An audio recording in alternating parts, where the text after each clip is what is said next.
So good afternoon everybody, my self Acharya Vishvendra. Physics के question solve करते समय जो कॉम्प्लेक्सिटीज़ आती हैं उस पर ये नेक्स्ट वीडियो है मेरा। तो मेरे पहले वीडियो में मैंने आपको बताया था कि जब भी हम कोई मान लीजिए कोई क्वेश्चन है तो इस क्वेश्चन का जब हम आंसर लाने की कोशिश करते हैं तो आंसर में मान लो 4 स्टेप्स हैं। तो क्वेश्चन से आंसर तक जाने की जो प्रक्रिया है, इस प्रक्रिया में हमारे ब्रेन के लगभग सारे पार्ट्स ही यूज़ होते हैं। जैसे एक तो मेमोरी यूज़ होगी, विजुअलाइजेशन यूज़ होगा, कल्पनाएं, विजुअलाइजेशन, एनालिसिस यूज़ होगी। तो ये इतनी प्रक्रियाएं हमारे मन मस्तिष्क में घटित होती हैं कि अगर ये प्रक्रियाएं व्यवस्थित न की जाएं, इनको सही से एग्जीक्यूट ना किया जाए एक के बाद एक, तो हमारा मन मस्तिष्क तंत्र विचलित हो जाता है।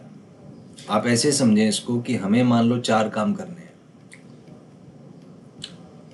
तो ये काम सीरीज में होने चाहिए। सीरीज मतलब पहले काम नंबर 1, 1 के बाद 2, 2 के बाद 3, 3 के बाद 4। तो व्यवस्थित रूप से कार्य करने का प्रक्रम जो पैटर्न है वो ये है।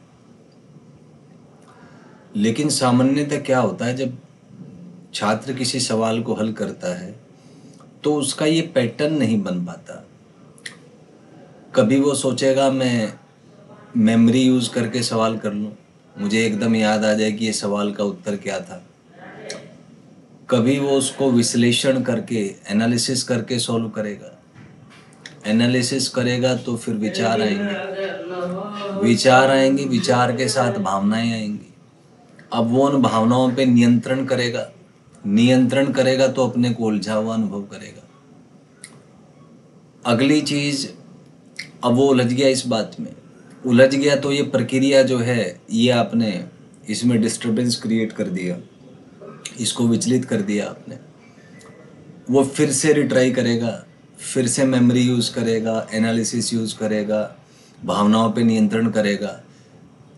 तो वो एक सिस्टम फॉलो करने की बजाय एक विचलन की स्थिति में रहता है। जैसे 1 2 3 4 स्टेप हैं, तो वो 1 2 3 4 ऐसे ना जाके कभी 1 से 3 जाएगा, कभी 1 से 4 जाएगा, कभी 2 से 4 जाएगा। तो एक ऐसे लूप होल में, एक ऐसे चक्रव्यूह में उसका मन मस्तिष्क तंत्र आ जाता है जिससे निकलना संभव नहीं है। वो केवल छटपटाएगा, ऊर्जाएं अपनी नष्ट करेगा, भावनात्मक रूप से उसको विचलन होगा, बेचैनी होगी, एंजाइटी, डिप्रेशन, लो फीलिंग्स, और अंत में क्या है, वो सवाल हल करना छोड़ देगा। लेकिन जैसा मैंने पहले भी डिस्कस किया था, समस्या केवल इतनी नहीं है कि आपने सवाल छोड़ दिया। आपके मन मस्तिष्क तंत्र में जो भी घटित हो रहा है वो सब रिकॉर्ड हो रहा है आपके अंदर। वो सारी भावनात्मक विचलन की स्थितियाँ, वो सारी प्रक्रियाएं, और आप उसमें कर क्या रहे हैं ये भी रिकॉर्ड हो रहा है। और जितना बार आप इस प्रक्रिया को दोहराएंगे, ये रिकॉर्डिंग उतनी ही स्ट्रॉन्ग बनती है।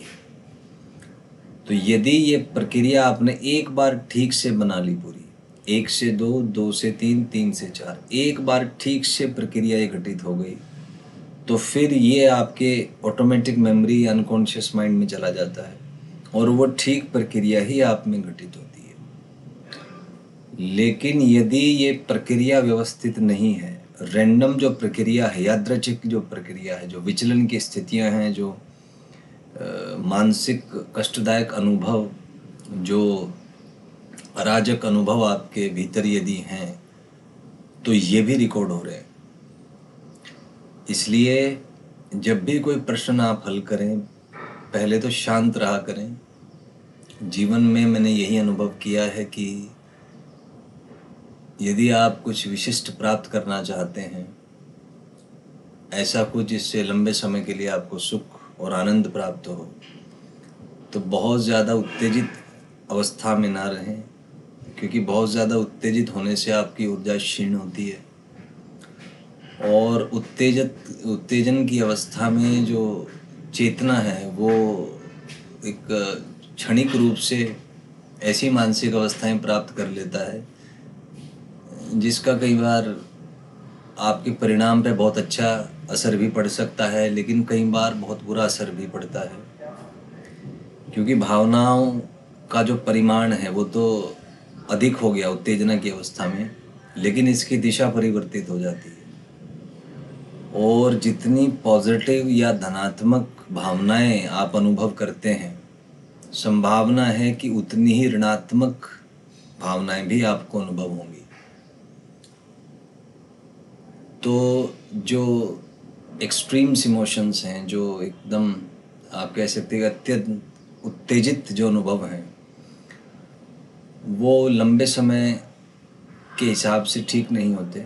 जीवन एक सतत प्रक्रिया है और इसमें मध्य मार्ग ही उचित होता है, जो गौतम बुद्ध ने बताया था कि कुछ भी आप जीवन में प्राप्त करना चाहते हैं तो उसके लिए उत्तेजित अवस्था के स्थान पर एक मध्यम मार्ग ही उचित होता है, क्योंकि मध्यम मार्ग सरल है और पॉजिटिव नेगेटिव को आप मैनेज कर सकते हैं।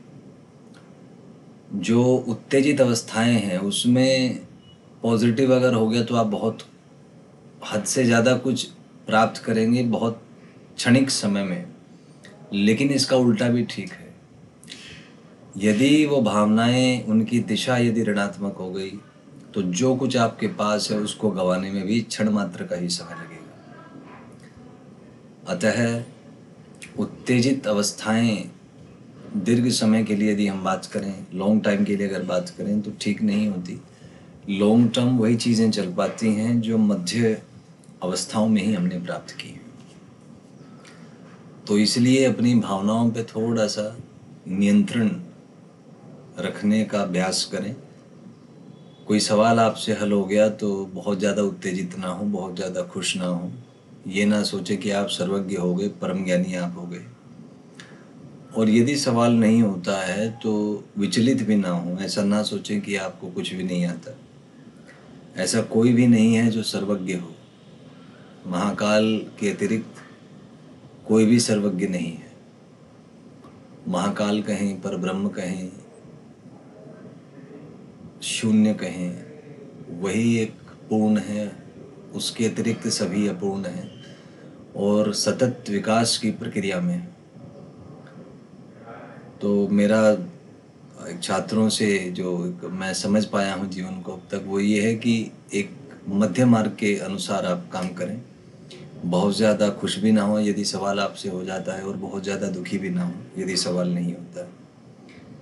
तो मेरे ख्याल से अगर ये भावनात्मक रूप से आप अभ्यास करेंगे, इन भावनाओं को नियंत्रित आप करने का प्रयास करेंगे, तो धीरे धीरे धीरे आप अनुभव करेंगे स्वयं में कि आपका जो मन मस्तिष्क तंत्र है वो धीरे धीरे धीरे विकसित हो रहा है और आप सवाल से जवाब की तरफ बढ़ रहे हैं बिना किसी भावनात्मक विचलन की अवस्था में उलझे हुए।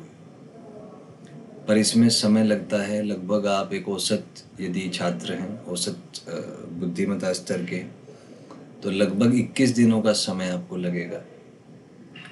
तो ये जो सवाल आपको यदि परेशान करते हैं और आप सवाल हल करने की बजाय भावनात्मक कह सकते हैं कि विचलनों में उलझ जाते हैं, आपको डर लगता है सवाल करते हुए, बेचैनी होती है, डिप्रेशन होता है, फोकस नहीं कर पाते, अजीब सा आपको अनुभव होता है, तो उसका इलाज है कि थोड़ा समय, ज़्यादा नहीं, दिन में लगभग 9 मिनट आप मान लीजिए, मानसिक रूप से अपने आप को तैयार करें। इसके लिए मैं प्लान बना रहा हूँ कि एक माइंड ब्रेन एल्गोरिथम्स या माइंड ट्रेनिंग प्रोग्राम्स करके मैं वीडियो कुछ डालूँगा। तो उनका जो है, उनके पीछे मेरा लक्ष्य यही है कि जो सवाल हल करते समय जो भावनात्मक विचलन की स्थितियाँ छात्र अनुभव करते हैं, तो उनसे कैसे निकला जाए, कैसे उनका सामना करके उत्तर तक पहुंचा जाए, ये प्रक्रिया छात्रों को सिखाना, वही मेरा लक्ष्य है। कुल मिला के बात ये है कि जो माइंड ट्रेनिंग प्रोग्राम्स हैं उनका उद्देश्य है कि जब आप क्वेश्चन सॉल्व करें तो आप क्वेश्चन से आंसर की तरफ वाले रास्ते पे काम करें, बीच में ना उलझें। तो इसके लिए मैं कुछ वीडियोस बनाने वाला हूँ आगे। बाकी नेक्स्ट वीडियो में आपसे बात करूँगा।